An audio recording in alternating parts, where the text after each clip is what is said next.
Hi, I'm Paul Gibbons, and this is a 5-minute teaser trailer of a longer 90-minute or so webinar that will come out this summer 2022. The title is grandiose, The Behavioral Revolution in Consulting. But I hope that after indulging me for 5 minutes, if you will, that you'll feel as I do that behavioral revolution is not too much of an exaggeration for what we can accomplish as a firm with behavioral science. I'd like to share with you 4 different behavioral results findings. In the top right, there are a series of countries that have organ donation rates that are around 80 or 90%. And on the left of the graph, there are a series of countries that have organ donation rates which are around 20%. The main difference between these two cohorts of countries is the countries on the right have a box when you apply for your driver's license that says, I would like to opt out of organ donation. And the countries on the left have a box when you apply for your driver's license that says, I would like to opt in to organ donation. Now, if you think about that for a minute, that is a change in wording of one word.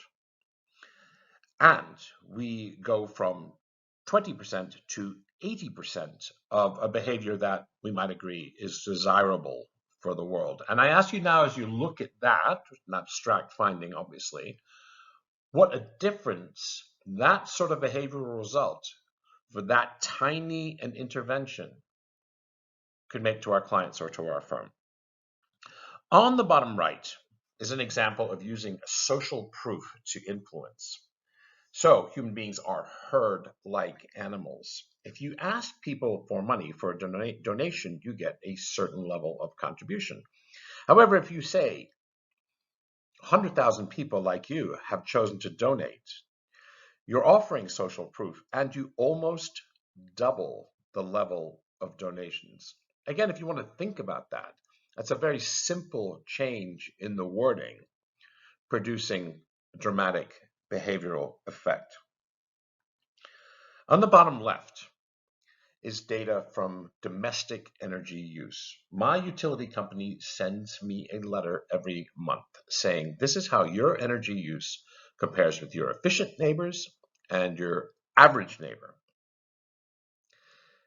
It's an annoying letter. However, when electricity companies do this, they reduce domestic energy consumption by 7%. Now you may think, okay, my electricity bill goes for perhaps $100 a month to $93 a month. What's the big deal? But if you look at that across an entire economy and across an entire country, the reduction in carbon and fossil fuel consumption is dramatic. And also, if we think about how hard we sometimes work to produce a 7% increase in sales or a 7% increase in proposal conversions, you can see that just for the price of a postage stamp, we've been able to produce behavioral change. And that, again, is a hallmark of behavioral science, is sometimes very small interventions can produce very big results. The most famous behavioral science, one of the earliest ones, was in savings. It was first described in a book called Nudge, which I'll discuss later, by Professors Thaler and Sunstein. So savings is a problem, and one of the ways to get people to save more is to use persuasive techniques, influencing, persuasion, education. And so you might have an expert in personal finance come and talk to people about the virtues and benefits of savings, perhaps use a little fear about what old age looks like with insufficient money.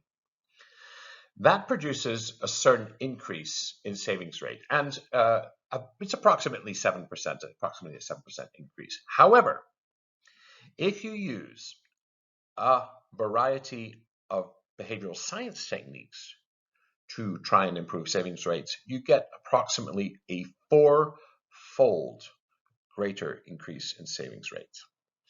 Now, this is an interesting thing for consultants and for business leaders, because the first thing normally when we think about changing behavior is that we are going to persuade, we're going to influence, we're going to inspire, and we're going to educate. And those are what I call hearts and minds focused interventions. Behavioral science short circuits some of the need to persuade people to change their behavior and goes directly to changing behavior. So I hope you find that interesting. Let's now talk about what that might mean for IBM. And I'll ask you, if we continue for the next 2 slides, what the possibility would be if we could harness such tiny interventions to produce big behavioral results. What if, for example, with a simple intervention, we could improve utilization a few percent? What if we could, with simple intervention, increase conversion, say lead to proposal to contract, by a few percent? We are talking often about working with client behavior, and often we default to those hearts and minds techniques I talked about: influence, persuasion, inspiration, the tools of the salesman.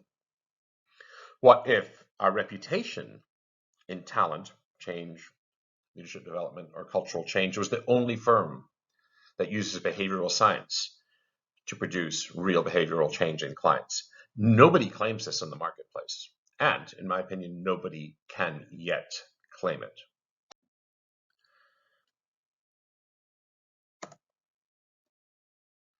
And so what for our firm? What if in change management, we could work with clients to elicit the right behaviors? In fact, you could say in change management, you could argue that that's what they pay us to do. Could we improve what we do using behavioral science? And I say, yes, we could. What if we improve the effectiveness of our change communication and targeted behaviors directly using some of the research that I shared with you? What if we targeted culture change and viewed culture as a collection of habits and worked with clients to change the habits that comprise their culture? And there are other topics in behavioral science as well. It affects program management, it affects program governance, it affects strategic decision making, and it affects risk management. You could say that where client behavior matters to us, to their success or to our success, behavioral science can help us deliver that value. Internally, we take our culture very seriously. What if, of course, in the very fine work that's done in culture here, we could access cultural behaviors and habits more directly? What if there were highly leveraged leadership behaviors? What if behavioral science could help us with the work we do in wellness for our staff?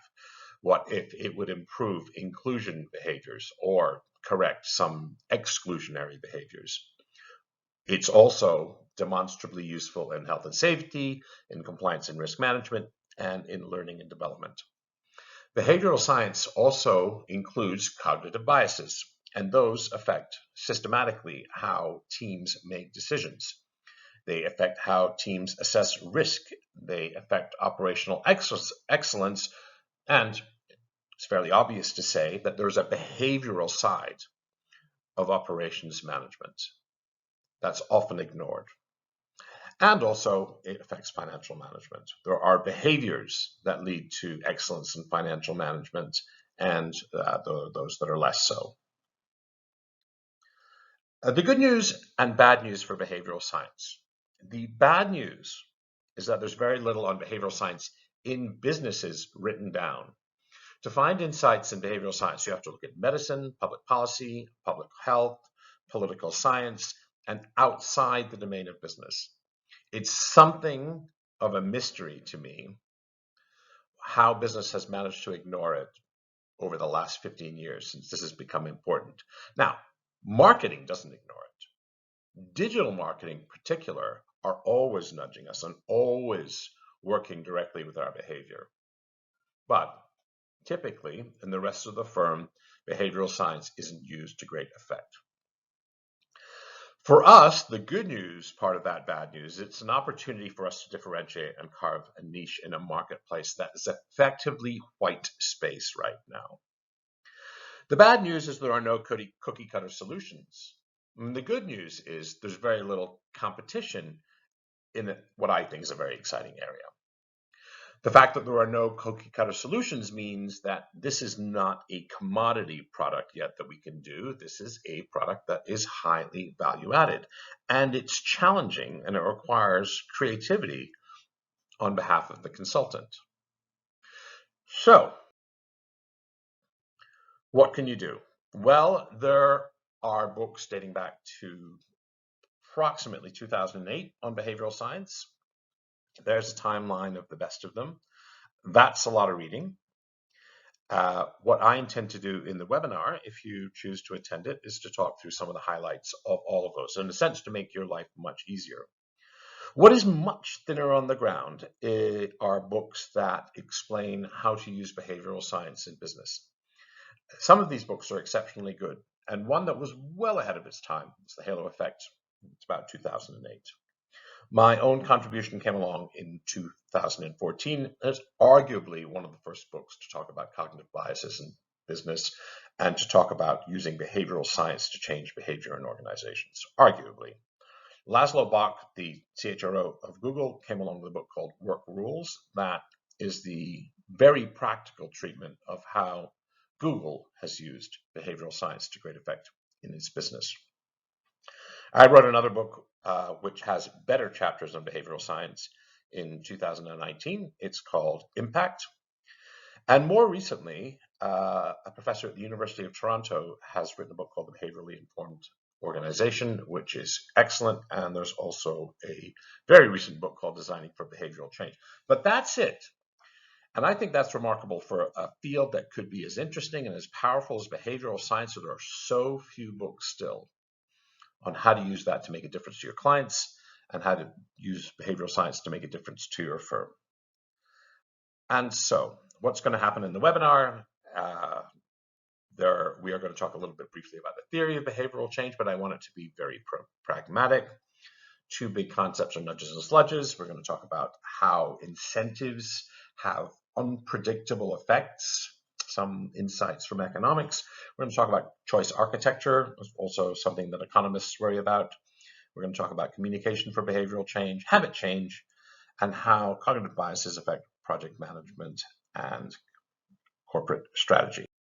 And so what you can do next, if you'd like to attend when the webinar comes out, email me so I can put you on the list for the pilot for the first few people who attend. It might be 15 or 20 people. I've created a behavioral science Slack channel, behavioral science at IBM. And if you want a very fast tour of the territory, you can read chapters 5 and 6 of a book I wrote in 2019 called Impact. Thank you very much for listening, and I look forward to further discussions, further connection around this topic.